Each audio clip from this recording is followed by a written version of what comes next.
চলে এলাম আমার স্নেহের আদরের ছাত্রছাত্রীদের কাছে। বর্ধমান ইউনিভার্সিটি আন্ডারে যেসব আমার আদরের স্টুডেন্টসরা এসইসি পল সায়েন্সটাকে বেছে নিয়েছো, এসইসি পল সায়েন্স ষষ্ঠ সেমিস্টারে দুটো পার্ট রয়েছে। একটা হচ্ছে তোমাদের হিউম্যান রাইটস এডুকেশন, সেটা রয়েছে, সেটা অলরেডি আপলোড হয়ে গেছে। এবং আরেকটা যে পার্ট রয়েছে সেটা হচ্ছে পিস অ্যান্ড কনফ্লিক্ট সলিউশনস, এইটার আজকে সাজেশন তোমাদের আপলোড করা হচ্ছে। এখানকার যে কয়েকটি কোশ্চেন তোমাদের আজকে বলা হবে, এর বাইরে আশা করছি তোমাদের এই সাবজেক্টটা অর্থাৎ এই বিষয়ে তোমাদের কিছু আসবে না। এই কটা কোশ্চেন একটু ধরে বেঁধে করে নাও, এই কটা কোশ্চেন একটু টিক মার্ক মানে অর্থাৎ খাতা নোট ডাউন করে একই পদ্ধতি টিক মার্ক করো, একটা করে কোশ্চেন কমপ্লিট করো, এইগুলো একটু তাড়াতাড়ি করে নাও। এবং যদি তোমাদের কাছে কোনো সাজেশন থাকে তার সঙ্গে এখানকার যেটা একটু ম্যাচ করে যাচ্ছে সেটা তো বেশি গুরুত্ব দিয়ে দেখবে। তো চলো দেখে নিই আজকের এই বিষয়টার গুরুত্বপূর্ণ প্রশ্নগুলো।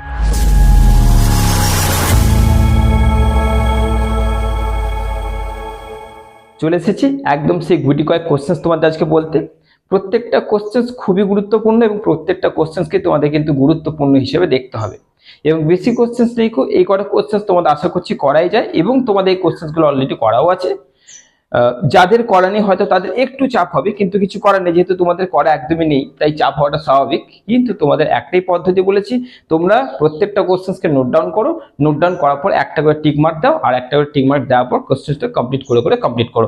এইভাবে করলে তোমাদের কিন্তু মানে যে সময়টা রয়েছে কম সময়টা কিন্তু একটু কাজে লাগবে। ওকে, চলো বেশি কথা বাড়াবো না। প্রথম যে কোশ্চেনটা করবে সেটা হচ্ছে গ্যালটাং থেকে, অর্থাৎ গ্যালটাং এর মতবাদ বা গ্যালটাং এর থেকে কি করা হচ্ছে না, দ্বন্দ্ব, হিংসা এবং শান্তির সঙ্গে যে সম্পর্ক আছে তিনি যেটা বলেছেন সেইটা করতে হচ্ছে।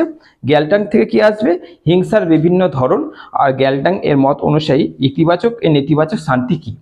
এই তিনটের মধ্যে একটা 100% তোমাদের আসছে, 100% এই তিনটের মধ্যে একটা আসছেই।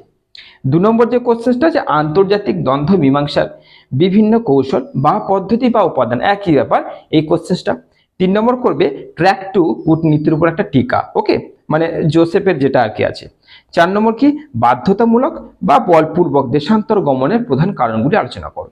5 নম্বর সমসাময়িক বা চাকমা উদ্বাস্তু সমস্যার উপর টিকা লেখা, অর্থাৎ সমসাময়িক বা চাকমা একই ব্যাপার হয়ে যাচ্ছে তোমাদের, একই কিন্তু। 6 নম্বর আন্তর্জাতিক শান্তি ও দ্বন্দ্ব সম্পর্কিত বিদ্যাচর্চার বা সম্মিলিত জাতিপুঞ্জের ভূমিকার গুরুত্ব লেখো। এই দুটোর মধ্যে প্রথম যেটা বললাম সেটা মোস্ট ইম্পর্টেন্ট, প্রথমেরটা।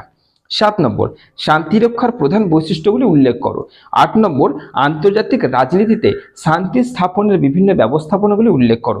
9 নম্বর কি আছে, উদ্বাস্তু ও বলপূর্বক দেশান্তর গমন এর মধ্যে পার্থক্য আলোচনা করো। 10 নম্বর আন্তর্জাতিক শান্তি রক্ষায় উদ্বাস্তুরা কি বড় সমস্যা, তোমার সাপেক্ষে যুক্তি দাও। 11 যুদ্ধের উৎসগুলি কি কি।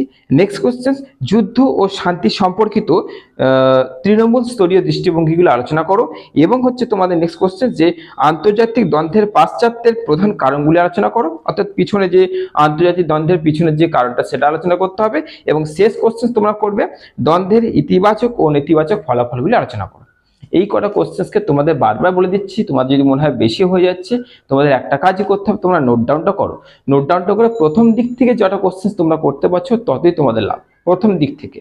ওকে, কারণ আমি গুরুত্বপূর্ণ প্রশ্নগুলো প্রথম দিক থেকেই রাখি, তো প্রথম দিক থেকে যটা কোশ্চেন তোমরা করতে পারছো ততই তোমাদের লাভ থাকছে। এবং আশা করছি তোমাদের যে কিছুই করা নেই এরকম নয়, কিছু না কিছু তোমরা অবশ্যই করে রেখেছো, তার মধ্যে যদি এখানে থাকে তাহলে তো কথাই নয়।